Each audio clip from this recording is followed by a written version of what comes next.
In this video, we are going to take a look at another practice question for the CKA.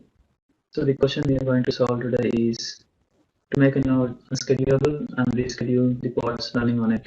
So for this, we are going to use two commands. One is drain and one is cordon. Let's see how we are going to use it. So let's get our nodes.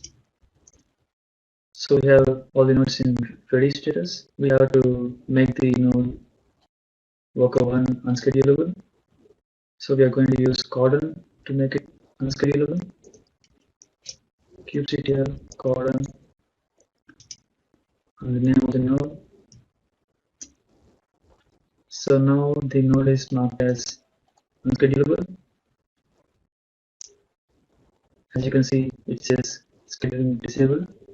So now to reschedule all the pods on worker 1, we use the command drain kubectl drain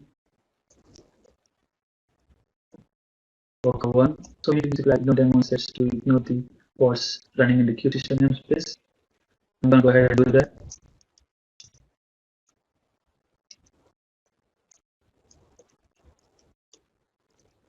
It's going to take a minute. As you can see, the pods running my worker node 1 are evicted, and that's it for this video. If you found this video helpful, please like this video and subscribe for more content. Thanks for watching.